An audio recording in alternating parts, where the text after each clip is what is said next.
जय हिंद दोस्तों, मैं नवीन शर्मा आप सभी का स्वागत करता हूं। आशा करता हूं आप सब एकदम अच्छे हैं, एकदम बेहतरीन हैं। एक बार सारे प्यारे दोस्त बताएंगे आप सब कैसे हैं। उम्मीद करेंगे बहुत अच्छे होंगे, बहुत बेहतरीन होंगे और एक नई एनर्जी के साथ में सारे लोग लिखें एक बार कि आप लोग अच्छे हैं, या एक थम्स अप करके दिखाएं मुझे, और मुझ तक ये फील हो कि हाँ आप अच्छे से अपनी पढ़ाई को कंटिन्यू करते हुए आगे चल रहे हैं। धर्मवीर भाई हैं, नाम दिखाइए ज़रा, चैट बॉक्स को ओपर करिए। धर्मवीर भाई हैं, विक्रम भाई, अमीषा चौहान दीदी बहुत अच्छे, शुभम यादव, अंजलि कुमारी, शिवानी प्रजापति, भोला कुमार, विकास कुमार, सुरेंद्र सिंह, सोना यादव, धनंजय कुमार, गणेश, प्रभाती, उत्तम, सारे प्यारे साथियों का बहुत स्वागत है। आप सारे लोगों को पता होगा कल हमने पढ़ा था आपका सिख धर्म और आपका छत्रपति शिवाजी महाराज को। तो एक बार मुझे बताएं, आप लोग रिवाइज करते हैं अच्छे से या नहीं करते हैं? आप कहेंगे हाँ जी। मराठा साम्राज्य हम कल पढ़ चुके थे और आज का हमारा जो टॉपिक होगा उसमें मेनली आपका विजयनगर साम्राज्य को पढ़ते हुए हम आगे बढ़ेंगे। ठीक है, तो कंटिन्यू करें, एक बार थम्स अप करिए। मैं एकदम अच्छा हूँ दोस्त, मैं एकदम अच्छा हूँ, मैं एकदम अच्छा हूँ पूछने के लिए बहुत थैंक यू। तो शुरू करते हैं आज के हमारे टारगेट को। और टारगेट में याद रख लेना, टारगेट में चीज़ें एक साथ ही आपका फास्ट वे में होती हैं, फास्ट वे में होती हैं, और हम आपको चीज़ों के लिए गाइड करते हैं कि किन चीज़ों को आपको बहुत ज़्यादा फोकस पे रखना है और किन चीज़ों को आप ड्रॉप आउट कर सकते हैं। बहुत थैंक यू बहुत सारे साथियों ने जिन्होंने भी पूछा मैं कैसा हूँ। मैं एकदम अच्छा हूँ दोस्त। तो शुरू करते हैं, विजयनगर साम्राज्य। अच्छा मुझे बताइए, विजयनगर साम्राज्य की स्थापना कब हुई थी? आप लोग क्या जानते हैं विजयनगर साम्राज्य के बारे में? तो आप कहेंगे विजयनगर साम्राज्य भैया 1336 से लेकर के 1650 तक रहा। और इसकी अगर हम बात करते हैं तो मध्यकाल में स्थापित होने वाला प्रथम हिंदू राज्य है। मध्यकाल में, उससे पहले थे लेकिन जो मिडाइवल हिस्ट्री है उसके टाइम पर नहीं थे। स्थापना हुई 1336 में मोहम्मद बिन तुगलक के समय पर, सबको पता है। मोहम्मद बिन तुगलक के समय पर दो वंश बने थे, एक तो विजयनगर बना था और 1347 में कौन सा वंश बना था? तो क्या बोलेंगे, 1347 में बना था भैया 1347 में बहमनी, जिसकी स्थापना की थी हसन गंगू ने। इसके संस्थापक जो थे आपका हरिहर राय और बुक्का राय थे। हरिहर राय और बुक्का राय, बॉक्स हमेशा बहुत महत्वपूर्ण रहेगा, याद रखेंगे। काम्पिल्य अभियान हुआ था मोहम्मद बिन तुगलक का साउथ में। ठीक है, और विजयनगर मुझे बताइए किस स्टेट में स्थित है? वर्तमान में आप कर्नाटक जानते हैं, वो आपका, अगर आप मैं आपसे पूछूं मैप में कर्नाटक की स्थिति आप जानते हैं, तो जो कर्नाटक वाला क्षेत्र है ये वहीं पर था। ठीक है, तो हरिहर राय और बुक्का राय ये काकतीय वंश के सामंत थे। साउथ में एक डायनेस्टी होती थी काकतीय। तो क्या होता है, मोहम्मद बिन तुगलक का एक कैंपेन हुआ काम्पिल्य, तो इन दोनों भाइयों को बंदी बना लिया गया और इनको दिल्ली लाया गया कि भैया तुमको जान से मारेंगे, तुम इस्लाम एक्सेप्ट करते हो कि नहीं? तो इन दोनों ने क्या किया, इस्लाम को एक्सेप्ट कर लिया। लेकिन दोनों बहुत चालाक थे। तो कुछ टाइम बाद काम्पिल्य में फिर से एक रिवोल्ट हुआ, विद्रोह हुआ। तो अब क्योंकि ये भरोसे के लोग बन चुके थे, इन दोनों ने इस्लाम एक्सेप्ट कर लिया था, तो मोहम्मद बिन तुगलक को लगता था इनसे बढ़िया वहाँ की चीज़ों को कौन जानता है। ठीक है, तो क्या करते हैं, एक काम करते हैं कि इनको भेजते हैं यहाँ से। तो काम्पिल्य विद्रोह का दमन करने के लिए वापस इनको जैसे ही भेजा गया, तो वहाँ पर इनकी मुलाकात हुई माधव विद्यारण्य से। ठीक है, माधव विद्यारण्य से मिलने के बाद में इन्होंने क्या बोला कि भैया हम वापस नहीं जाएंगे, और वापस से हिंदू बन गए ये लोग। और इन्होंने अपनी राजधानी बनाई, बहुत पूछी जाती है विजयनगर साम्राज्य की राजधानी क्या थी? हम्पी, जिसको हस्तिनावती या फिर विद्यानगर बोलते हैं। किस रिवर के किनारे थी? एसएससी सीजीएल ने पूछा है, हम्पी तुंगभद्रा रिवर के किनारे। क्या भैया इनकी राजधानी कितनी रही थी? तो यहां पर याद रख लेना, इनकी कुल 4 राजधानी रही। कुल राजधानी कितनी रही थी इनकी? 4। कौन कौन सी? तो पहली राजधानी खूब पूछी जाती है अनेगुंडी, फिर विद्यानगर रही थी, हम्पी सबसे प्रमुख राजधानी यही रही, तीसरी पेनगुंडा रही और चौथी रही चंद्रगिरी। तो हम इनकी राजधानी की बात करेंगे तो आप याद रखोगे AHPC। क्या बोलोगे? आहा पीसी। आहा पीसी क्या है? इनकी राजधानी है। A4 Anegundi, H4 Hampi Vidyanagar, P4 पेनगुंडा और C4 चंद्रगिरी। ठीक है, तो इनकी राजधानी रही ये 4 क्रम से। तो भैया राजधानी बदलती रही है, तो क्या यहाँ डायनेस्टी भी चेंज हुई थी? हाँ जी। विजयनगर में कुल 4 वंश हुए थे जिनको हम बोलते हैं सस्ता। क्या बोलते हैं? सस्ता कहते हैं, सस्ता। तो कई बार तो एग्जाम में इनका क्रम पूछता है, क्रम पूछता है। ठीक है सर, ये टॉपिक नायक फाउंडेशन में नहीं हुआ था। नहीं दोस्तों, उसको एनसीईआरटी में कराएंगे, जब नायक फाउंडेशन में एनसीईआरटी कराएंगे ना तब। तो क्या बोलेंगे, संगम वंश पहला वंश है जो कब से कब तक रहा? 1336 से 1485, सर्वाधिक समय तक। सालुब वंश रहा जो कि सबसे कम समय तक रहा। कितने वर्ष रहा बताइए सालुब वंश? कुल 20 वर्ष। फिर तुलुब वंश रहा आपका, क्या रहता है? फिर तुलुब वंश रहा, और फिर रहा आपका अरावीडू वंश। तो कुल मिला के 4 राजवंश हुए। कितने? सस्ता, संगम, सालुव, तुलुव और अरावीडु। सबसे ज्यादा लंबे समय तक पहला वंश और सबसे कम समय तक दूसरा वंश रहा था, यानी सस्ता। क्या बोलोगे आप? संगम, सालुव। तो सालुव दूसरा है और सबसे कम समय तक रहा है। ठीक है, सबसे कम समय तक रहा है। अब शुरू करते हैं संगम वंश से और चारों वंश देखते हैं क्या क्या महत्वपूर्ण बातें हैं। संगम वंश, क्योंकि हरिहर और बुक्का जो थे इन्होंने अपने पिता के नाम पर संगम वंश की स्थापना की थी। और हरिहर और बुक्का में से पहला शासक कौन रहा था? तो पहला शासक रहा था, क्या बोलेंगे, वो हरिहर प्रथम था। बुक्का मत याद रख लेना, हरिहर प्रथम। 20 वर्ष इसने शासन किया। उपाधि रही इसकी वेद प्रतिष्ठापक, यानी इसने वेदों को बहुत तवज्जो दी अपने शासन में। और राजधानी इसी के समय बनी पहली अनेगुंडी। हरिहर प्रथम ने अपने शासन के 17 वर्ष बाद विजयनगर को अपनी राजधानी बनाया। तो यानी कि पहले शुरुआत में अनेगुंडी और फिर हम्पी अर्थात विजयनगर। ये हम्पी जो है विजयनगर का ही नाम है। तो ये कब बनी? बाद में बनी। ओके, राजधानी इसकी हम्पी रही। और इसके समय पर कब शासन किया इसने? 1336 से लेकर के 1356, यानी कि शुरुआती दौर में गद्दी पर बैठा हरिहर और 20 वर्ष के लिए शासन करता है। तो 10वें वर्ष में उसने होयसल वंश, जो इसका पड़ोसी वंश हुआ करता था, वारंगल, यानी ये तेलंगाना क्षेत्र है आज का। आप मैप में जानते होंगे तेलंगाना की जो स्थिति है वो कर्नाटक का पड़ोसी है। तो कर्नाटक का पड़ोसी है तो क्या बोलेंगे? तो आप कहेंगे उसको इसने हराया। वहां का शासक था बल्लाल थर्ड, जिसको इसने हराया। होयसल वंश, ये साथी बेलूर इसकी राजधानी हुआ करती थी। एसएससी ने बहुत बार पूछी है। होयसल वंश की राजधानी क्या थी? क्या बोलेंगे? हैलोबिड बोले या बेलूर बोले? और साथ में अभी आपको याद होगा कि हमने आपको बताया था कि यूनेस्को की जो साइट बनी थी, यूनेस्को की साइट बनी रिसेंट में मोइदम्स। मोइदम से पहले क्या थी? होयसल। तो होयसल में हैलोबिड के टेम्पल भी हैं, वही इनकी कैपिटल थी। और द्वार समुद्रम होता था इनका प्रमुख नगर, यानी कुछ समय के लिए राजधानी द्वार समुद्रम भी रहा था। तो कभी कभी एग्जाम में क्या करता है, बेलूर को नहीं देगा। तो पूछे आपसे राजधानी क्या रही थी, कुछ समय के लिए कैपिटल क्या रही थी, तो तब आपको द्वार समुद्रम चुनना होगा। थम्स अप करिए जी भैया, बात समझ गए। संस्थापक जो था होयसल वंश का वो निरपकाम था। कई बार संस्थापक पूछे जाते हैं, ठीक है, उतना महत्वपूर्ण नहीं है। आगे आते हैं। फिर 20 वर्षों के बाद में, इसके शासन के बाद में, इसका भाई बुक्का फर्स्ट शासन पर आया। बुक्का फर्स्ट को क्या बोलते हैं? 3 समुद्रों का स्वामी। तो किस को आपका 3 समुद्रों का स्वामी बोलते हैं? क्यों? क्योंकि ये साउथ में थे। तो इधर क्या है? अरेबियन सी है, अरब सागर है। ठीक है, अरब सागर है, अरेबियन सी। इधर क्या है? आपका बे ऑफ बंगाल है, ये भी एक सागर है। और इधर हिंद महासागर है, हिंद ओशियन है। तो 3 तरफ से इसका साम्राज्य इसने अपना फैलाया था। इसकी उपाधि थी वेद मार्ग प्रतिष्ठापक, यानी इसने भी वैदिक धर्म को बहुत आगे बढ़ाया। मदुरै, जो कि तमिलनाडु में क्षेत्र है, उसको जीतकर इसने विजयनगर साम्राज्य में मिला लिया था। और जो इसका पड़ोसी था बहमनी, इसकी स्थापना इस समय तक हो चुकी थी या नहीं? बहमनी के बारे में आपको पता होना चाहिए। बहमनी 1347 में हसन गंगू ने स्थापित किया था। तो यानी इस समय तक हो चुका था, यस और नो? आप कहेंगे हाँ जी, हसन गंगू इसकी स्थापना कर चुका था। हसन गंगू इसकी स्थापना कर चुका था, तो इसका संघर्ष होना शुरू हुआ। और 1368 में क्या हुआ, बहमनी को इसने हराया और रायचूर दोआब क्षेत्र को जीता। दोआब मतलब 2 नदियों के बीच की भूमि। मुदगल का किला, यानी कि वहां पर इसने अदोनी का युद्ध लड़ा। और सबसे पहले कहते हैं बारूद का प्रयोग इसी युद्ध में हुआ था। जैसे कहते हैं ना कि बाबर भारत में आया 1526 में, गोला बारूद लेके आया, तोप वगैरह लेके आया। लेकिन उससे पहले आपका बुक्का फर्स्ट अपने शासनकाल में अदोनी वॉर में उसका प्रयोग कर चुका था। बात क्लियर है? इतनी बात क्लियर है? बताएंगे मुझे जरा। हरिहर प्रथम के बारे में हमने क्या बताया आपको कि हरिहर प्रथम 20 वर्ष का शासन रहा। राजधानी अनेगुंडी, फिर विजयनगर। होयसल वंश को उसने हराया। होयसल वंश की राजधानी, 4-5 पॉइंट्स हमने आपको बताए। बुक्का फर्स्ट आया, फिर अगले कितने वर्षों के लिए? तो आप कहेंगे वो 20 वर्ष, ये अगले 21 वर्ष के लिए शासन में आया।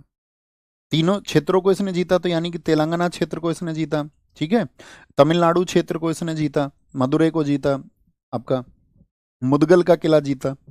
इसके बाद में आता है हरिहर सेकंड। इसका वर्ष याद रखने की जरूरत नहीं है। ये बुक्का फर्स्ट का बेटा था। इसकी उपाधि है महाराजा धिराज। और इसने मोहम्मद शाह द्वितीय को हराया, जो कि गोवा किनारे क्षेत्र में शासन कर रहा था। और उससे क्या कर लिया इसने? गोवा और दाभोल को जीता। तो क्या क्वेश्चन बनता है? क्वेश्चन बनेगा दोस्त बहुत अच्छा कि वह कौन सा विजयनगर का शासक था जिसने गोवा क्षेत्र को जीता था। बहुत इंपॉर्टेंट। हरिहर सेकंड के दरबार में एक विद्वान रहते थे जिनका नाम था माधवाचार्य। तो पूछा जाएगा माधवाचार्य किस शासक के दरबार में रहते थे? किस शासक के दरबार में रहते थे? बोलेंगे जी फटाफट से। भैया यूनेस्को की 44वीं साइट अब बन चुकी है। हाँ जी, 44वीं साइट अब बन चुकी है। जो मराठा मिलिट्री लैंडस्केप्स हैं, लैंडस्केप्स, उनको बना दिया गया है। ठीक है सर, मैंने लेट ज्वाइन किया तो बच्चों फिर आपको करना होगा, आपको मैनेज करना होगा अपने तरीके से, टाइम मैनेज। ओके, पहले तो क्लियर किया करो। आपको एक सिमेट्री से चलना चाहिए, शुरुआत से चलना चाहिए दोस्त। बात क्लियर है, इतनी बताएं। माधवाचार्य किसके दरबार में रहते थे? फिर एक शासक आता है विरूपाक्ष, फिर बुक्का सेकंड आया, देवराय प्रथम आया। ठीक है, इनको याद रखने की कोई जरूरत नहीं है। इसने सोनार की बेटी का युद्ध लड़ा, बाद में वारंगल से मदद लेकर इसने फिरोज शाह को हराया। इसके बारे में एक पॉइंट याद रखना है कि इटली से एक व्यक्ति आया था निकोलस कॉन्टी भारत की यात्रा पर। वो किसके समय पर आया था? तो याद रखना देवराय फर्स्ट के टाइम पर आया था। इसके टाइम पे एक विद्वान रहता था श्रीनाथ, वो किसके समय पर था? देवराय प्रथम के, जिसकी रचना है हरविलास।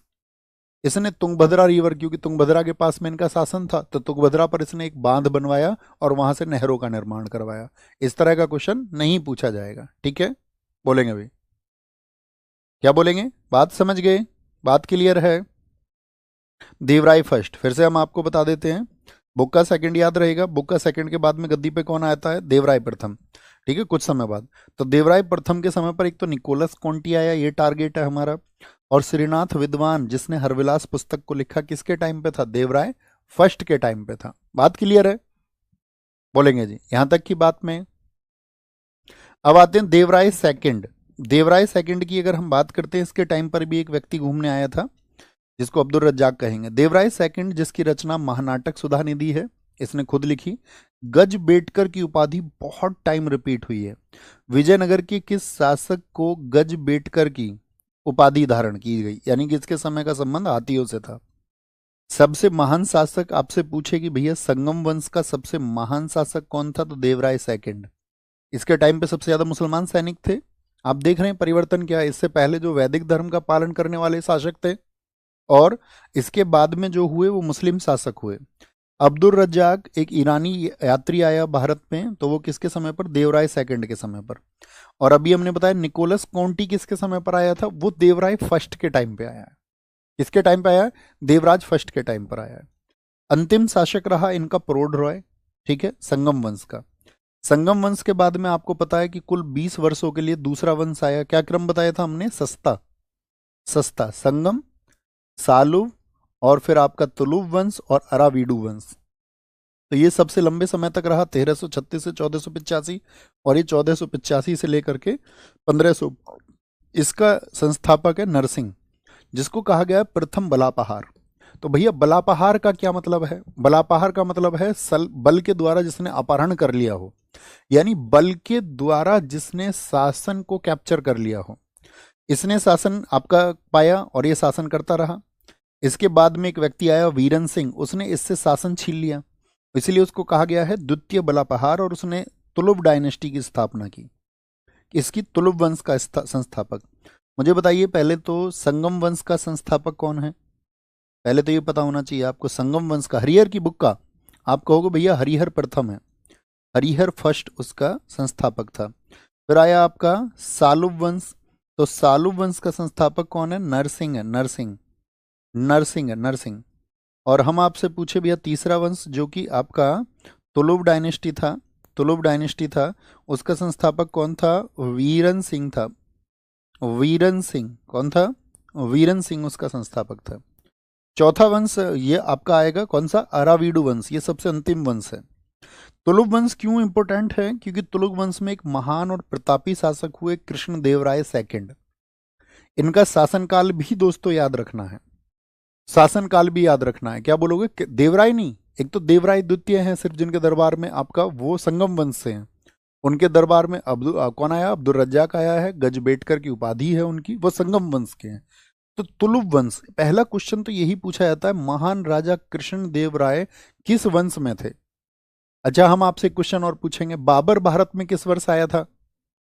बाबर भारत में किस वर्ष आया था बताएंगे? सर प्रैक्टिस सेट करवा दीजिए बच्चों, प्रैक्टिस सेट हम आपके यहाँ आने से पहले ही करवा चुके हैं, नायक 2.0। अभी लगभग 10-12 दिन पहले ही हमने उनको खत्म किया था, है ना। तो आप एक बार उनको ज्वाइन करें, हमने टाइम से इसीलिए कराए थे ताकि आप एक अच्छे से रिवीजन कर पाए। अब तो हम एकदम फाइनल मोड पे हैं, एग्जाम को हम पहुंच चुके हैं फाइनल मोड और एग्जाम को देंगे फोड़। कृष्णदेवराय वैष्णव धर्म को मानता था और पूरे विजयनगर में जो 4 वंश हुए हैं उन चारों में सबसे महान शासक है।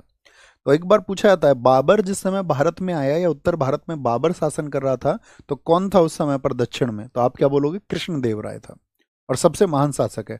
इसलिए बाबर लिखता भी है अपनी रचनाओं में कृष्णदेवराय के बारे में और उनको एक महान शासक मानता है। ओके बॉस, बात क्लियर है? क्या समझाना चाह रहा हूं? उपाधि इसकी अभिनव भोज आंध्र पिता में है, आंध्र भोज कहते हैं। इसके समय को तेलुगु साहित्य का स्वर्णकाल कहा जाता है, जैसे भारत में गुप्त वंश को कहा जाता है उत्तर भारत का। इन्होंने तेलुगु का एक प्रसिद्ध ग्रंथ था अमुक्त मालियद, जिसको विश्वविद्या कहते हैं, इसकी रचना की और बहुत चर्चित है ये तेलुगु में। बाबर ने अपनी पुस्तक तुजु के बाबरी जो उसने लिखी थी बाबरनामा, बताइए बाबरनामा किस भाषा में लिखी थी? हमने आपको बताया था बाबरनामा किस भाषा में लिखी थी। दक्षिण का सबसे महान शासक कृष्णदेवराय को बताया। उड़ीसा का शासक था प्रताप रुद्र को हराकर इन्होंने तेलंगाना क्षेत्र जीता था। ये वही शासक है तेलंगाना का जहां पर आपका अलाउद्दीन खिलजी ने भी आक्रमण किया था और कोहिनूर प्राप्त किया था इनसे। इसने पुर्तगालियों से आपका क्या की फ्रेंडशिप की थी पुर्तगालियों से और उनसे घोड़े प्राप्त करता था ये। 2 पुर्तगाली यात्री इनकी आपका यात्रा पर आए थे और वो दोनों का नाम है बारबोसा और डोमिंगो पायस। तो अब तक हमने 4 प्रमुख यात्री बताए।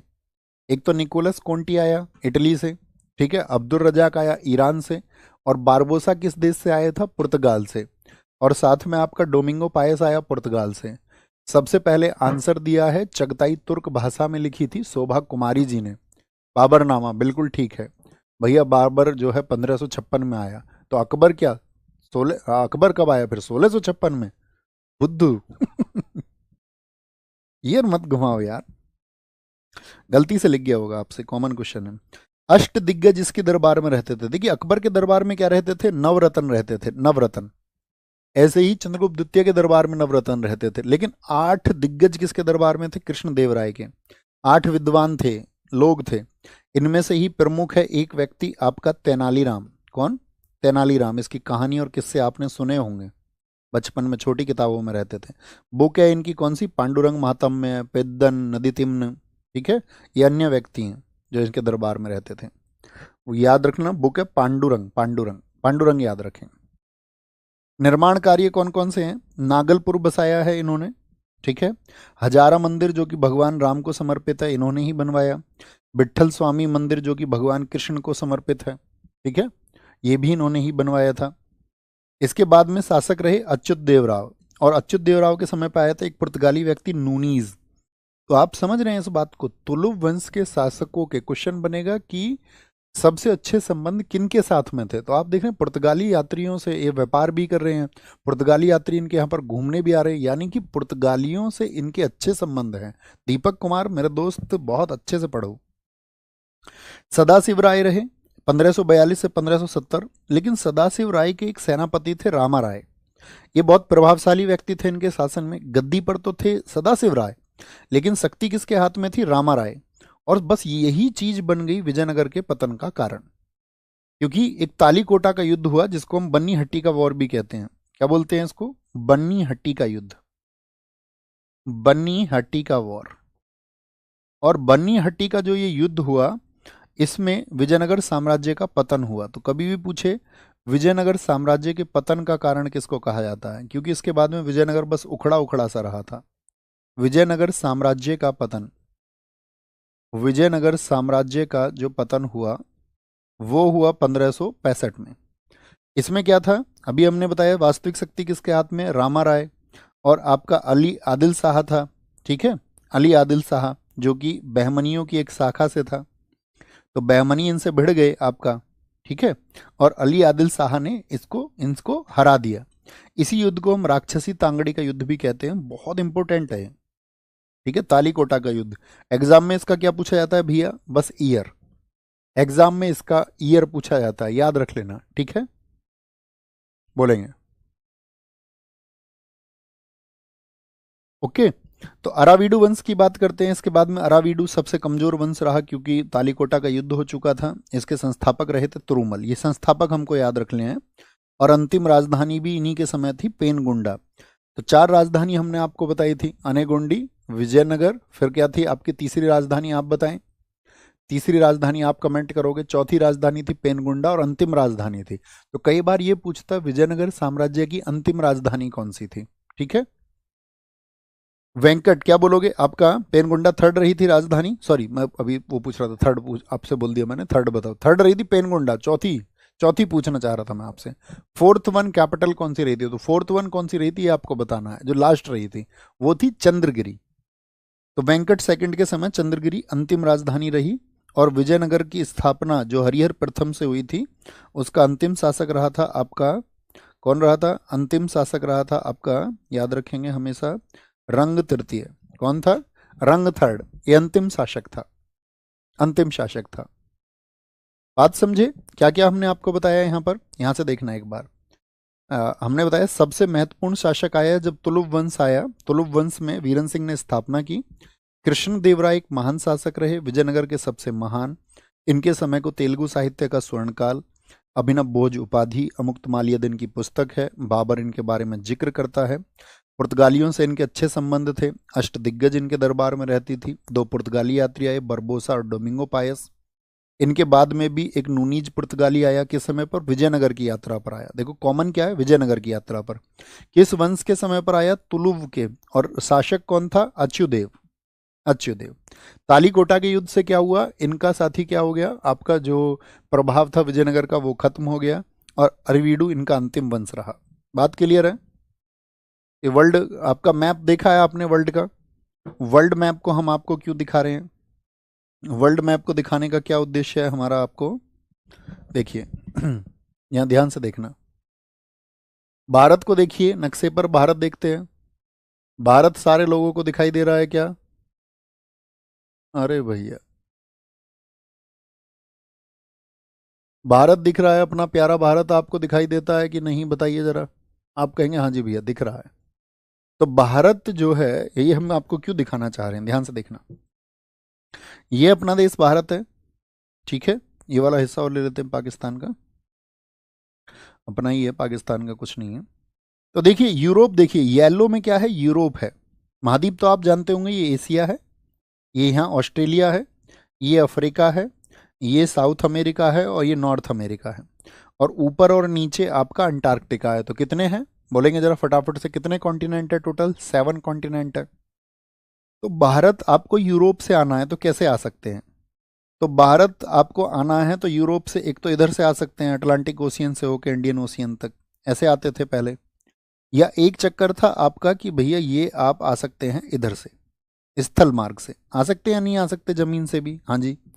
लेकिन जमीन पे क्या हुआ कि जब आपका ये अरब और तुर्की आक्रमण बढ़े, धीरे धीरे इस्लामिक स्टेट की स्थापना हुई, तो यूरोप का द्वार जो जुड़ता है ना कुस्तुनतुनिया से, उसको खत्म कर दिया गया। उस पर इस्लामिक आक्रमण ने अटैक करके इस्लामिक साम्राज्य का उस पर कंट्रोल हो गया। तो जो ये स्थल मार्ग था ये क्या हो जाएगा? ब्लॉक हो जाएगा, नहीं हो जाएगा? आपका होगा हाँ जी भैया ये ब्लॉक हो गया। तो सिर्फ एक ही रास्ता बचा अब यूरोप से व्यापार का कि भैया समुद्र के मार्ग खोजे जाएं। समुद्र के मार्ग खोजे जाएं तो इसमें बहुत सारे यूरोपीय देशों में होड़ लगी हुई थी, क्योंकि ऐसा नहीं था कि वो सिर्फ भारत आना चाह रहे थे, वो लोग एशिया आना चाह रहे थे कि एशिया से कैसे व्यापार होगा, एशिया से, इस वाले हिस्से से कैसे व्यापार होगा। ठीक है, तो ये सब उनकी प्रायोरिटी थी। तो उस क्रम में क्या क्या हुआ ये हमको जानना है। तो भारत में यूरोपीय कंपनियां आई, बहुत सारा व्यापार ये करना चाहती थी। बेसिकली तो ये मसालों का व्यापार करते थे यहाँ पर लोग, ठीक है, मसालों का। भारत में आप जानते ही हैं, भारत या इंडोनेशिया, मलेशिया, ये साथी मले आपका मसालों के लिए बहुत जाने जाते हैं। काली मिर्च हुई, लौंग हुई, इन सब लोगों के लिए, ठीक है, बोलेंगे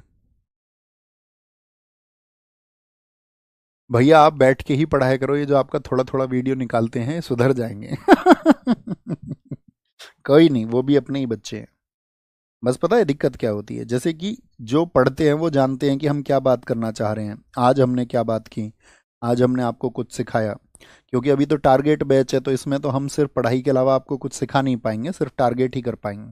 लेकिन जब हमारे पास समय होता है तो हम आपको वे ऑफ लाइफ भी बताते हैं।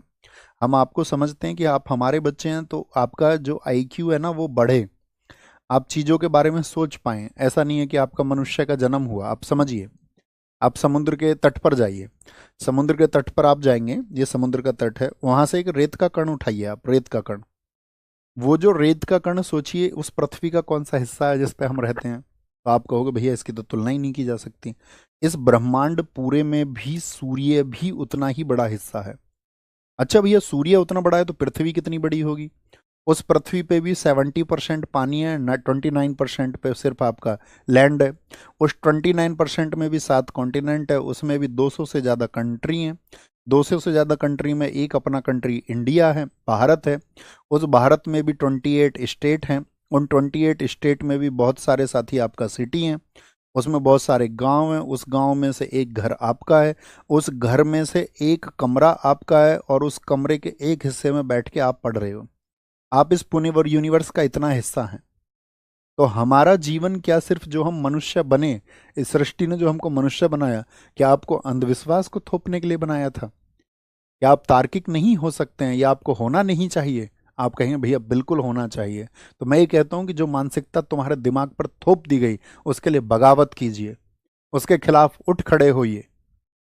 आज देश में कैसे हाल हो गए हैं, यूथ को बरगलाया जा रहा है। आप देखिए उसको क्या दिशाई दिखाई जा रही है, वो पुरुषार्थ को भूल रहा है।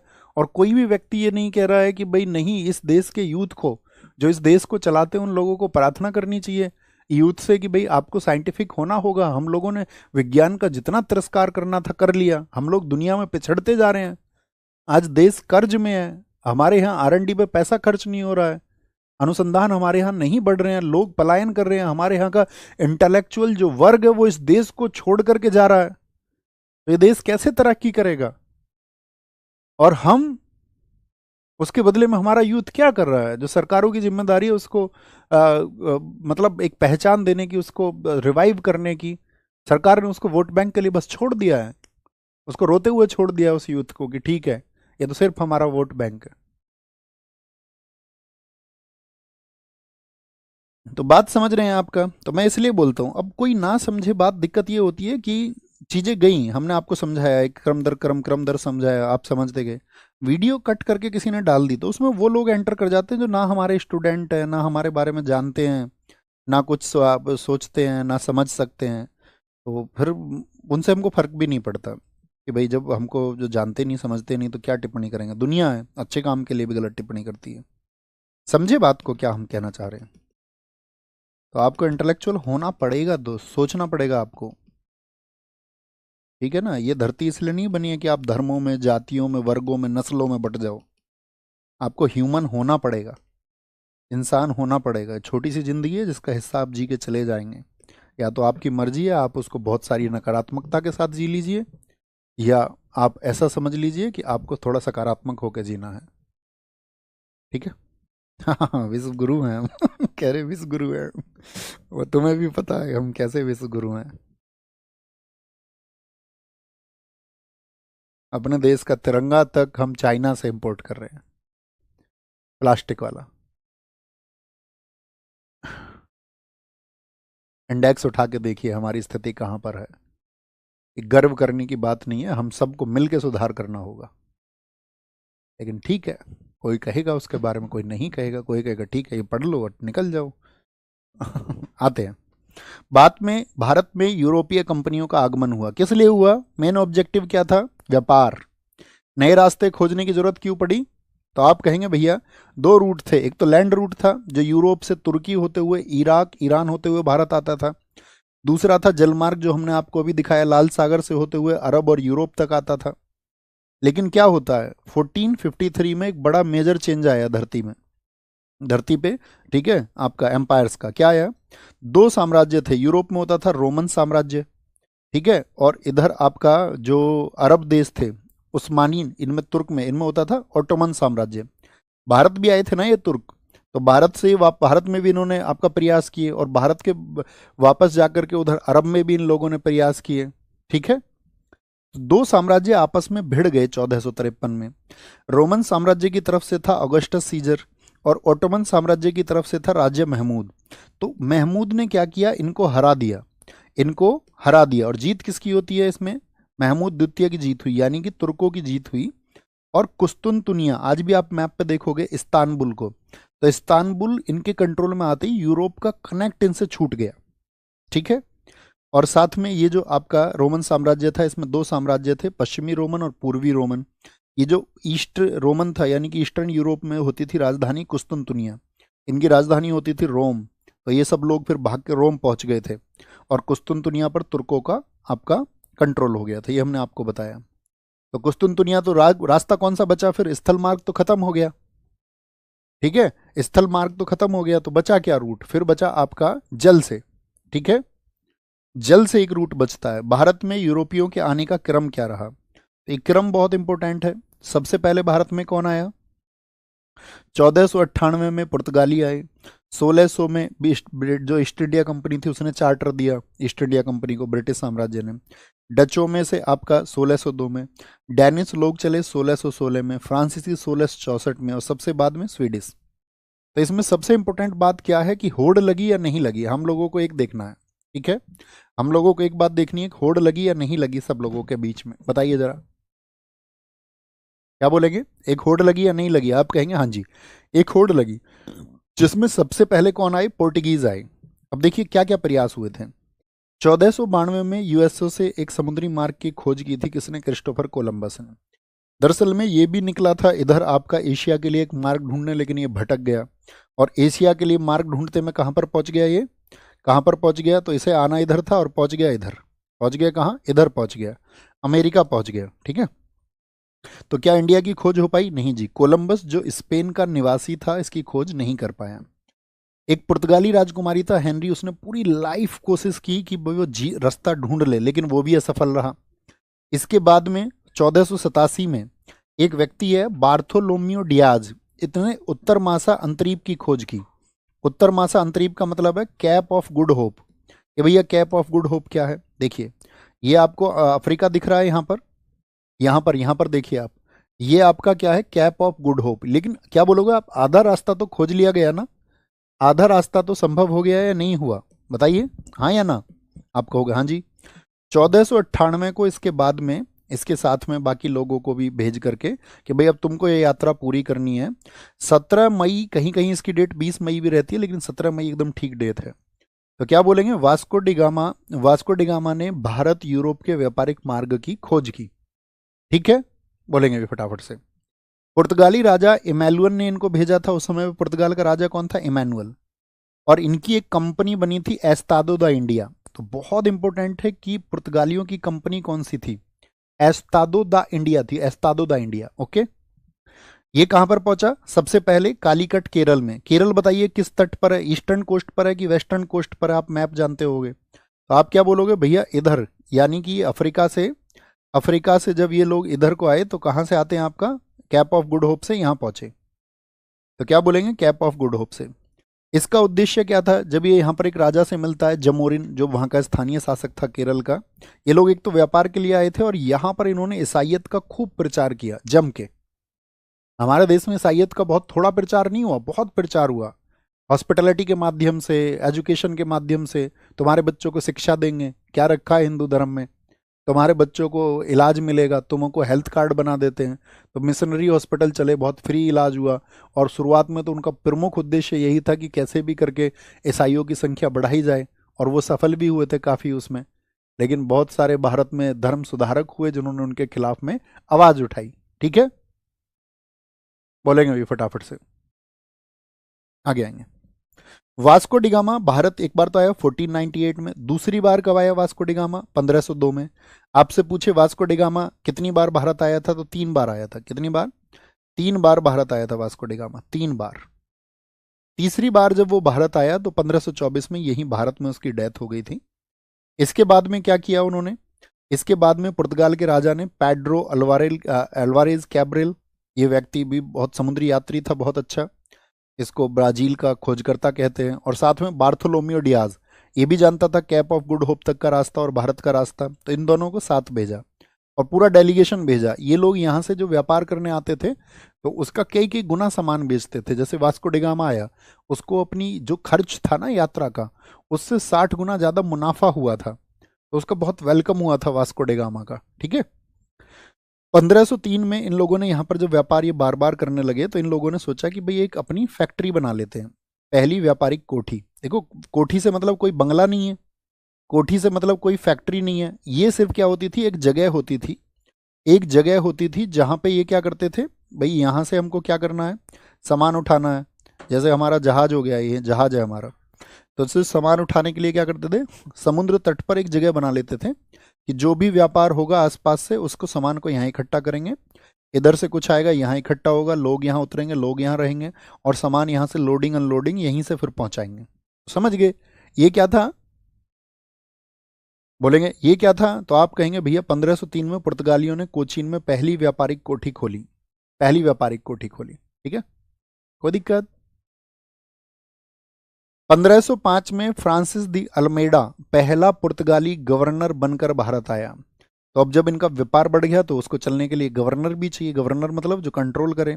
तो पहला पुर्तगाली गवर्नर कौन बना, 1503 फैक्ट्री खुली, ठीक है, पहली व्यापारिक कोठी बनी, और 1505 में पहला गवर्नर बना। बहुत इंपॉर्टेंट डेट है। इसने क्या किया, इसने बोला कि शांत जल नीति, ब्लू वाटर पॉलिसी। ये ब्लू वाटर पॉलिसी क्या है, देखो ये भारत है, इधर क्या है, अरब सागर है। इसने बोला इनको पता चल गया कि भाई बाकी लोग भी प्रयास कर रहे हैं और कल को वो लोग भी व्यापार करेंगे, तो इधर आके कोई भी अगर व्यापार करेगा अरब सागर में तो उसको हमसे पहले परमिशन लेनी पड़ेगी। पुर्तगालियों ने यहाँ पर इतनी कड़ाई से इस चीज़ को लागू किया कि आप इंडिया में अगर बिजनेस करना चाह रहे हो और बाहर से हो तो यहाँ अरब सागर में हमसे परमिशन लेनी पड़ेगी, हम टैरिफ देंगे, एक शुल्क तुमको देना पड़ेगा और हमसे परमिशन लेनी पड़ेगी। तो कौन व्यक्ति है जिसने शांत जल नीति लागू की थी, तो वो पहला ही गवर्नर था, फ्रांसिस दी अल्मेडा। व्यापार बढ़ा तो दूसरी कोठी भी इन्होंने स्थापित की। थम्स अप करके बताइए कोठी क्लियर है, बहुत पूछा जाता है।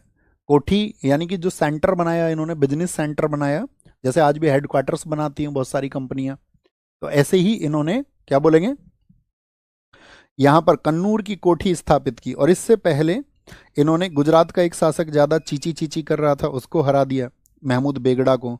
और दूसरा गवर्नर आया, ये तो अल्मेडा हो गया, दूसरा आता है इसके बाद में अल्बुकर्क। तो अल्बुकर्क कब आया था, या पूछे कि दूसरा फ्रांसीसी गवर्नर, इसने तो भाई इतनी तीव्रता दी इस पुर्तगाली गवर्नर को, इसीलिए इसको बोलते पुर्तगाली शक्ति का वास्तविक संस्थापक।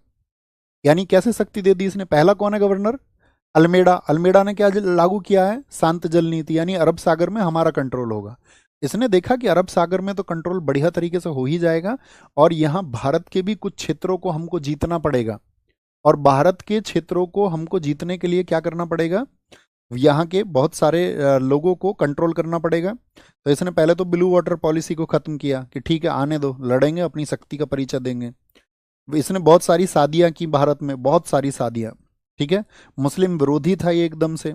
गोवा में इसने सती प्रथा को खत्म किया था। देखिए हम पढ़ते हैं सती प्रथा किसने खत्म की थी, बताओ। तो सती प्रथा आप कहोगे, सती प्रथा को आपका भैया बाबा जो थे हमारे कौन बोलोगे, राजा राम मोहन राय। 1828 में उन्होंने ब्रह्म समाज बनाया था और 1829 में सती प्रथा को खत्म किया था। लेकिन उनसे पहले ही ये पुर्तगाली प्रयास कर रहे थे, क्योंकि इनके कल्चर में ऐसा नहीं होता था। यहाँ इन्होंने देखा तो इन्होंने इस पर रोक लगाई, और 1510 में इसने गोवा को कंट्रोल कर ही लिया था। 1511 में इसने मलक्का क्षेत्र पर कंट्रोल किया, भारत से बाहर भी। हरमुज जो संधि है आपका, जहां से होकर के यूरोपीय अपने व्यापार को बढ़ाने का प्रयास करते थे, उसको कंट्रोल कर लिया, हरमुज। अभी भी आप देखिए जो आपका ईरान और इसराइल के बीच का जो वॉर है, उसका भी मुख्य केंद्र आप पाएंगे हरमुज जल संधि है, ठीक है। गोवा को इसने कब जीता था ये पूछा जाता है। गोवा को इसने जीता था, क्या बोलोगे, गोवा को 1510 में जीता था इसने, तभी तो वहां पर सती प्रथा समाप्त करेगा। ओके, 1502 में, हाँ लिखा हुआ है। 1510 में इसने बीजापुर के जो यूसुफ आदिल शाह थे उनसे गोवा छीन लिया था। 1529 में एक गवर्नर बन के आया था नीनो दी कुन्हा, उतना याद नहीं रखना, लेकिन नीनो दी कुन्हा के समय पर गोवा को पुर्तगालियों की राजधानी बना लिया गया था। इन्होंने क्या किया, 1535 में दीव को, दमन और दीव वाले क्षेत्र को भी जीता। 1540 में अब ईसाई यहाँ पर बढ़ने लग गए, तो इन्होंने ईसाइयों के लिए एक रिलीजियस कोर्ट भी बना दिया, ईसाइयों के लिए अपना न्यायालय। 1559 में इन्होंने दमन क्षेत्र को भी जीत लिया। पुर्तगाली जो भारत में आए उनकी वजह से हमको क्या मिला, हमारे देश में तंबाकू नहीं होता था। एक पुर्तगाली अकबर के दरबार में गया, बर्नेल ये लगाओ जी हुक्का, उसने पिया हुक्का, गुड़ गुड़ गुड़ गुड़ गुड़, उसने बोला ये तो बहुत शानदार चीज है, और उसने क्या बोला, तंबाकू की खेती के आदेश दे दिए। अकबर का लड़का जो था जहांगीर, उसने तंबाकू की खेती पर रोक लगा दी थी। तो तंबाकू की खेती रुकवाई किसने? जहांगीर ने। शुरू किसने करवाई? अकबर ने। अब क्वेश्चन ये आता है कि जहांगीर कौन ऐसा है जो आपका नशे से मरा था? वो जहांगीर ही था। मतलब बाकी सबको उसने नशे से रोक दिया, और खुद दम लगाता था, खुद खूब नशे करता था। ठीक है, ओके। तो क्या बोलेंगे? आलू टमाटर भारत में, अच्छा भैया पहले आलू टमाटर नहीं थे भारत में? नहीं थे। ठीक है। प्रिंटिंग प्रेस है आपका। ठीक है, प्रिंटिंग प्रेस में, क्योंकि देखो यूरोप में भारत से पहले पुनर्जागरण हुआ। यूरोप में जो पुनर्जागरण हुआ, लोग पहले जागे वहां पर। ठीक है, पुनर्जागरण का मतलब होता है लोग जागते हैं, ऐसा नहीं है जैसे आप देखोगे आज की नस्लें, आज का यूथ जो है वो भटक गया है, लेकिन कोई उनको जगाएगा तो ऐसा नहीं है कि वो जागरण नहीं होगा उनके अंदर। फिर से रहनेशा आता है, हमेशा आता है। अगर कोई लेके आएगा तो रहनेशा आएगा। ये नहीं सोचना है कि भाई नहीं बदलेंगे। ठीक है, वो रिवॉल्यूशन होता है। तो यूरोप में पुनर्जागरण हुआ। तो जो पुनर्जागरण हुआ उसकी वजह से वहां पर जो लोगों के विचार उनके अंदर पैदा होने शुरू हुए, विचारों को उन्होंने बोलना शुरू किया, लिखना शुरू हुआ। तो जरूरत महसूस हुई कि किताबें लिखते थे, बहुत टाइम लगता था किताब लिखने में हाथ से। फिर उनको लगा कि यार कुछ ऐसा हो जाए, तो प्रिंटिंग प्रेस का आविष्कार दुनिया में रिवॉल्यूशन लेके आया था। ठीक है, रिवॉल्यूशन। तो क्या बोलेंगे? प्रिंटिंग प्रेस हमको वहीं से मिली। जो ये लोग जहाज बनाना जानते थे, हमको ये कला इनको मिली। ठीक है।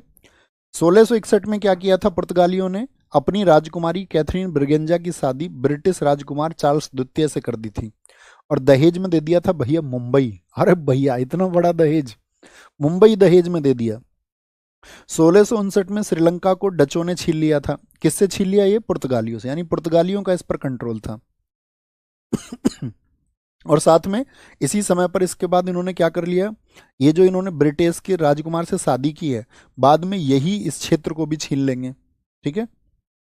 एक दूसरी कंपनी कहां से आई? हॉलैंड से। हॉलैंड किस वर्ष में आई आप बताएंगे? इन्होंने कंपनी जो बनाई अपनी 1602 में बनाई थी। तो पहला डच यात्री कौन आया? जैसे वास्को डी गामा आया, इनका था कार्नेलिस द हाउटमैन। पहली फैक्ट्री इन्होंने बनाई मसूलीपट्टनम में। अब मुझे बताओ, आपका पुर्तगालियों ने पहली फैक्ट्री कहां पर बताई थी? पुर्तगालियों ने पहली फैक्ट्री कहां पर बनाई? फटाफट से बताओ, आंसर करेंगे। कोचीन में। डच कंपनी, उसका नाम था एस्तादो द इंडिया, इसका नाम था वेरिंग दे ओस्ट इंडीज। कब बनी? 1602 में। दूसरी फैक्ट्री इन्होंने 1610 में कालीकट में स्थापित की थी। देखिए यहां पर एक कंपनी का नाम आपको दिख रहा होगा, United East Indies company of Netherland. Netherland क्यों बोलते हैं? दरअसल में ये जो हॉलैंड था ना, हॉलैंड, इसको अब हम क्या कहने लगे हैं? नीदरलैंड। तो पुराना नाम भी इसका नीदरलैंड ही था। ओके। हॉलैंड के दो बैंक थे जिन्होंने रुचि दिखाई थी, exchange bank, credit bank of India, के भाई व्यापार करो। और भारत में इन्होंने व्यापार करना शुरू किया 1616 में सूरत में। लेकिन इनके पतन का क्या कारण हुआ? ये व्यापार तो अच्छा कर रहे थे, लेकिन इन्होंने अम्बोनिया में, यानी कि उधर मलेशिया वाले क्षेत्र में, अम्बोनिया में इन्होंने बहुत सारे अंग्रेजों की हत्या कर दी। तो ये अंग्रेजों के टारगेट पर आ गए थे सीधे। अंग्रेजों ने सोच लिया था इनका पतन करना है। 1641 में ये अपने विजय रथ को आगे बढ़ाते रहे। मलक्का जीता, विलीमीपट्टनम आंध्र प्रदेश में इन्होंने फैक्ट्री खोली। 1645 कराईकल में खोली। 1653 चिंसुरा वेस्ट बंगाल में इन्होंने फैक्ट्री खोली। लेकिन इनका पतन कैसे हो गया फिर? क्योंकि अंग्रेजों से इनका आमना सामना हो गया, और भारत की भूमि पर वेदरा में 1759 में अंग्रेज वर्सेज, ये कौन है? एक तरफ अंग्रेज हैं आपका, और एक तरफ है आपका कौन? डच। तो इसमें क्या होती है? अंग्रेजों की जीत होती है वेदरा के युद्ध में, और इसकी वजह से डच बहुत कमजोर हो जाते हैं। तो भारत में जो अंग्रेजों की बात करते हैं, अब अंग्रेज क्या भैया एकदम से आगे 1759 में नहीं, अंग्रेज बहुत मजबूत स्थिति में। क्योंकि अंग्रेज आए थे आपका अकबर के समय पर। अकबर का समय कब से कब तक है? 1556 से 1605, 49 वर्ष। क्या बोलेंगे आपका? बहुत बढ़िया, कोची में भैया पहली फैक्ट्री खोली थी। बहुत ठीक आंसर, और सबसे पहले आंसर दिया था आर्यन सिंह भाई ने। 1588 में देखिए, ये भारत से बाहर का युद्ध है। अंग्रेज भी भारत आना चाह रहे थे, स्पेन भी। लेकिन स्पेन देखिए पहले बहुत बड़ी शक्ति हुआ करता था दुनिया में। जैसे आज आप देखते हो ना, दुनिया में कहते हैं कि भाई सेकंड वर्ल्ड वॉर के बाद में यूएस सबसे बड़ी पावर हो गया। यूएस से पहले, सेकंड वर्ल्ड वॉर से पहले पावर हुआ करता था ब्रिटेन। ब्रिटेन से पहले पावर हुआ करता था स्पेन। स्पेन से पहले हुआ करता था फ्रांस। दुनिया में ये शक्तियां बदलती रही हैं। तो यहाँ पर जो पहले स्पेन पावर थी, 1588 में स्पेन को हरा दिया अंग्रेजों ने। तो अंग्रेज तो बड़े जबरदस्त तरीके से अपनी, उनकी पूरी दुनिया में धाक जमी। तो भारत व्यापार के लिए उन्होंने पहला बेड़ा भेजा था जेम्स लकस्टर द्वारा 1591 में। 1596 में उनका दूसरा बेड़ा आया था, लेकिन ये कामयाब नहीं हुए। तीसरा बेड़ा भी उनका आया, तीसरा बेड़ा भी आया, ठीक है, 1597 में, लेकिन बात नहीं बन रही थी अच्छी। 1599 को क्या हुआ, 24 मर्चेंट्स ने एक साथ मिलकर एक ग्रुप बनाया। उसमें आपका उन्होंने शेयर दिए कि भाई हम एक व्यापार करने वाले हैं, आप में से कितने लोग इसमें शामिल होना चाहते हैं, पैसा लगाना चाहते हैं अपना। तो कुल मिलाकर के, हाँ बिल्कुल ठीक है, रिक्ल्यूज एकदम अच्छा लिखा है आपने, 2021 से नीदरलैंड। शेयर होल्डर्स इसमें 125 रहे, जिन लोगों ने कुल मिलाकर के पैसा किया, ब्रिटेन में पाउंड चलता है 72,000 पाउंड, और ब्रिटेन की महारानी से मिलते हैं। ब्रिटेन की महारानी से मिले कि भाई हमको ईस्ट में व्यापार की परमिशन दो और मोनोपोली दो कि हम ही व्यापार करेंगे, सिर्फ किसी और को व्यापार नहीं करने देंगे। तो ईस्ट इंडिया कंपनी को परमिशन मिली। ईस्ट इंडिया कंपनी की स्थापना हुई 1600 एडी में, 31 दिसंबर 1600 को। ब्रिटेन की महारानी एलिजाबेथ ने क्या बोला कि भैया 15 वर्षों को हम तुमको चार्टर दे देते हैं। चार्टर, देखिए चार्टर क्या होता है, चार्टर होता है एक रिटन ऑर्डर, यानी एक ऑर्डर तुमको मिल गया है, कोई और किसी और को नहीं देंगे, और ये मिल रहा है पूर्वी देशों के साथ, यानी कि इंडिया कहाँ पड़ता है, यूरोप से ईस्ट में, तो ईस्ट के देशों के साथ व्यापार के लिए दे दिया। ईस्ट इंडिया कंपनी जो साथी आपका ब्रिटेन की महारानी एलिजाबेथ ने 1600 को ईस्ट इंडिया कंपनी को 15 वर्षों का एक अधिकार दिया। हाँ जी भैया, ईस्ट इंडिया कंपनी का 1600 में जो नाम था वो था governor and company of merchants of London trading in East Indies, cast Indies नहीं, East Indies, East in East Indies. तो ईस्ट इंडिया कंपनी का जो ये नाम है आपका, ये नाम पहले ईस्ट इंडिया कंपनी नहीं होता था, पहले यही नाम था, the governor and company of merchants of London trading in East Indies. East India company तो नाम इनका 1833 में पड़ा था, ठीक है, और इसमें निवेशक थे उस समय पर 217 इन्वेस्टर्स जो थे। मर्चेंट ऑफ एडवेंचर्स के नाम से भी इसको जाना जाता था। पूछी गए हैं ये सब क्वेश्चन, आयोग पूछता है, कमीशन, बहुत बड़े एग्जाम्स में पूछा जाता है, कमीशन के एग्जाम्स में। पहला अध्यक्ष इसका मेयर था। अब आपको पता होगा 1857 की क्रांति हुई थी, यस और नो, हाँ भैया हुई। तो 1857 की क्रांति जब हुई तो उसको कहा गया कि भाई कंपनी का फेलियर है, कंपनी अच्छे से शासन नहीं चला रही है। तो ब्रिटेन की महारानी ने ये कहा था कि जो अब शासन चलेगा वो हमारे अधीन चलेगा। तो 1858 से ईस्ट इंडिया कंपनी की शक्तियां खत्म कर दी गई थी। 1874 में इसको पूर्णतः बंद कर दिया गया था। और अभी रिसेंट में एक इंडियन थे जिन्होंने ईस्ट इंडिया कंपनी को खरीद लिया था, बताओ क्या नाम है उनका, बताओ फटाफट से। तो क्या बोलेंगे, 1874 में इसको पूर्णतः बंद कर दिया गया। ईस्ट इंडिया कंपनी में एक गवर्नर होता था, एक आपका डिप्टी गवर्नर होता था, और 24 इसमें मेंबर थे, ठीक है, 2 वर्ष के लिए चुने जाते थे। तो कितने वर्ष के लिए मिला था इनको मोनोपोली, 15 ईयर के लिए। 15 ईयर के बाद में आपका एक शासक होता है जेम्स प्रथम, उसने कहा भैया तुम्हारे पास जो है ना ये अनिश्चित समय के लिए, हमेशा के लिए तुम्हें ही दे दिया। अब दे तो दिया, व्यापार तो दे दिया, व्यापारी आने लगे, लेकिन अब भारत में भी आपका एक बैलेंस बनाना पड़ेगा, भारत के राजाओं से बात करनी पड़ेगी। तो भैया हॉकिंस को भेजा गया, ये हमने आपको बता दिया है।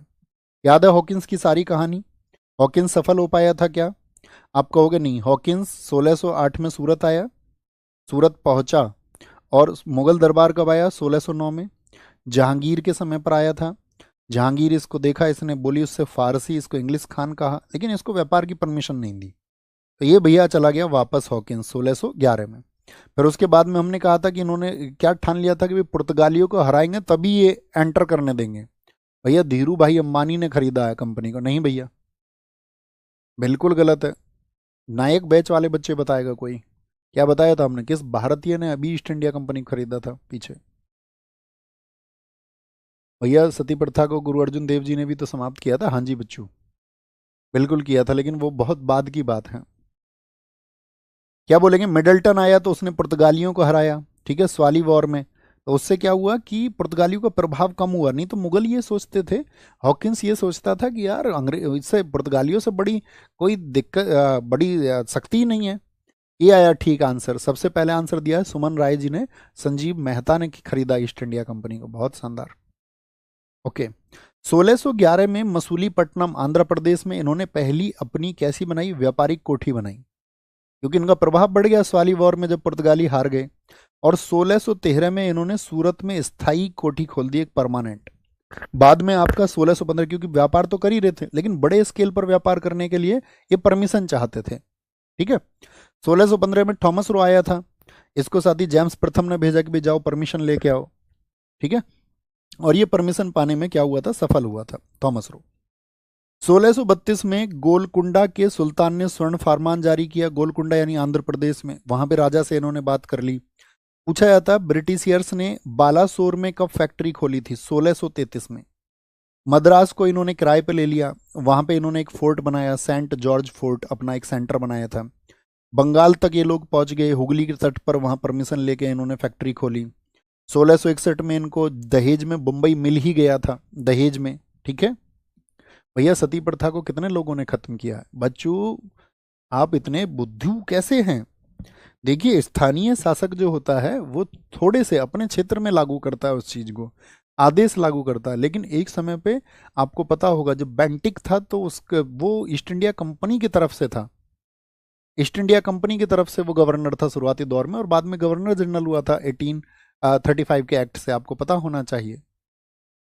हाँ, इतने बुद्धू कैसे बनोगे, तो उनका बड़े क्षेत्र पर था, इसीलिए पूछा जाएगा तो कहेंगे राजा राम मोहन राय के प्रयासों से बेंटिक के समय पर खत्म हुई थी, ऐसा नहीं कि किसी और का नाम हो गया, ये सब स्थानीय रूप से खत्म कर रहे हैं छोटे क्षेत्र में। ओके, बात क्लियर है।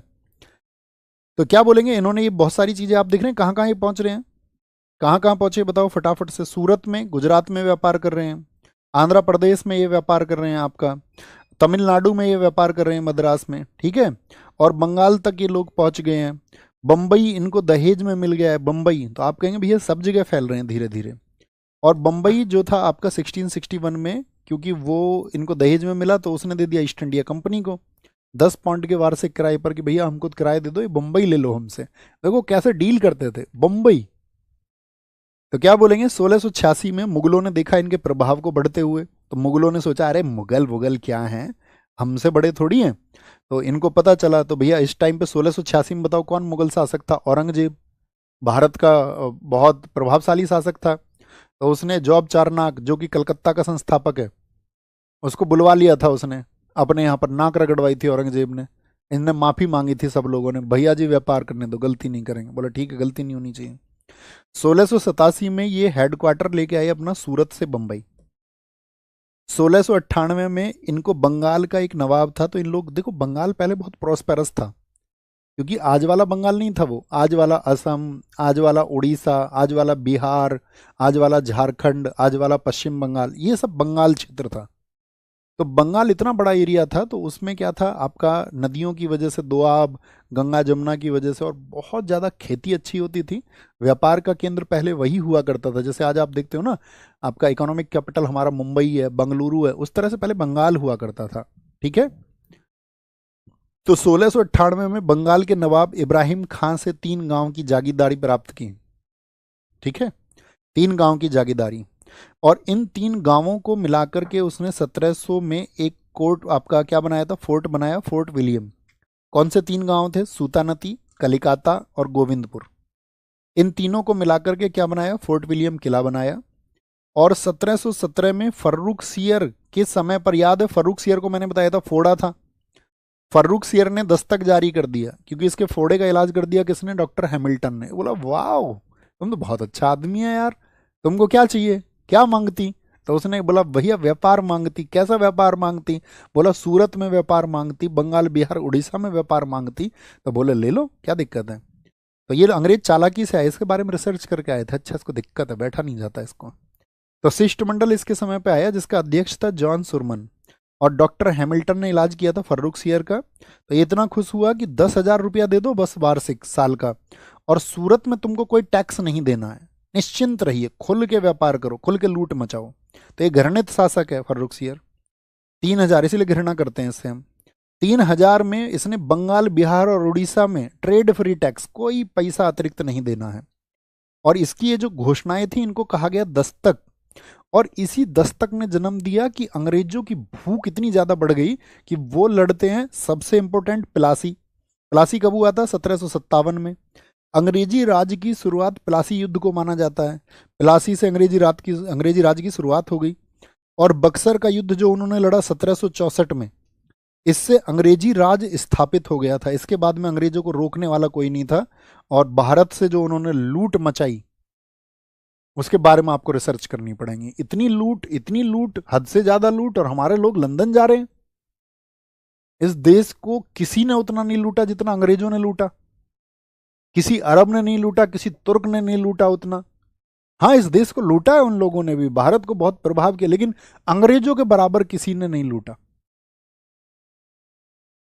अंग्रेजों के बराबर। ठीक है। डेनिस डेनिस भारत में 1616 में आए, इनका बस ये याद रखना, 1616 में आए।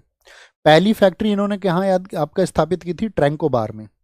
फ्रांसीसी भारत में कब आई? हमने आपको बता दिया 1664 में। इनकी कंपनी हिंदू ओरियंटल, याद नहीं रखना। फ्रांस का एक शासक था लुई 14वें, उसने कहा था भारत से व्यापार करो। उसका पीएम था कोलबर्ट, उसने इसके लिए दिशा निर्देश जारी किए थे। ठीक है। पहली फैक्ट्री इन्होंने जो बनाई अपना फ्रांसीसियों ने 1668 सूरत में।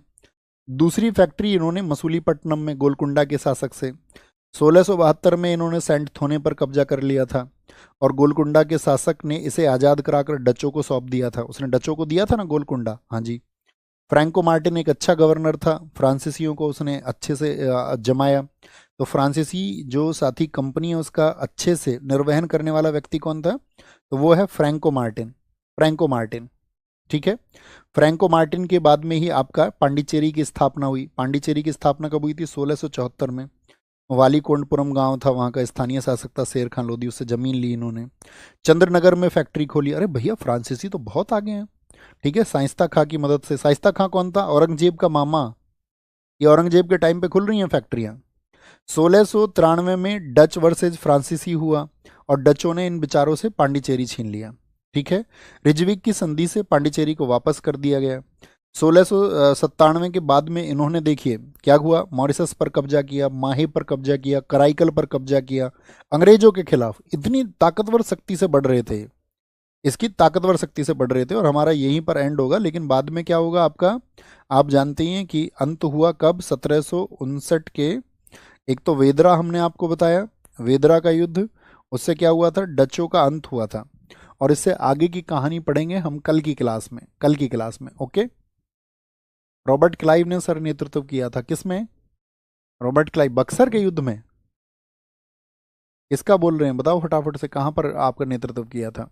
हम आपको बताएंगे। अब ये फिर सारी कहानी फिर से आएगी। ठीक है। प्लासी का युद्ध फिर से आएगा। प्लासी के युद्ध में एक तरफ सिराजुद्दौला रहेगा और एक तरफ रहेगी ईस्ट इंडिया कंपनी। और 1764 जब बक्सर का युद्ध होगा तो मीर कासिम रहेगा और एक तरफ रहेगी ईस्ट इंडिया कंपनी। ठीक है। और शुरुआत में जब आपका प्लासी लड़ेंगे तो क्लाइव लड़ेगा और बाद में आपका उसको लड़ेगा 1764 में आयरकुट। ये हम आपको बताएंगे कल की क्लास में, ये चीज़ें फिर से आएंगी। सर ये किस चीज़ की फैक्ट्री थी? बेटा ये फैक्ट्री थी बिजनेस की फैक्ट्री। जो भी सामान ये लाते थे भारत में व्यापार करते थे उसको इकट्ठा करते थे सब। तो आपको पता चल जाना चाहिए था। ओके। बहुत बढ़िया, बहुत बढ़िया भैया, लगातार पढ़ाते रहा करो। नहीं भैया, लगातार कैसे पढ़ा देंगे फिर, गैस्प नहीं कर पाओगे आप। ओके बॉस, कल पढ़ते हैं। आज का हमारा टारगेट अचीव हुआ। कल का टारगेट हमारा क्या रहेगा? कल का टारगेट क्या रहेगा? जिन चीज़ों पे मैं बॉक्स बनाता हूँ प्लीज वो आपके मेजर टारगेट्स हैं, वो आपके मेजर टारगेट्स हैं। कल हमारा रहेगा भारत में व्यापारिक कंपनियों का आगमन। आज भी हमने काफ़ी हद तक पढ़ा। फिर देखेंगे प्रमुख युद्ध और बंगाल के नवाब। ठीक है। तो आज तो हमने कवर कर लिया भारत में व्यापारिक कंपनियों का आगमन। तो कल हम पढ़ने वाले हैं इसमें प्रमुख युद्ध और बंगाल के नवाब और बंगाल के गवर्नर, जहां तक भी हम पहुंचेंगे। ओके बॉस, तो ख्याल रखिए। जय हिंद, जय भारत, नमस्ते, टेक केयर। मिलते हैं कल।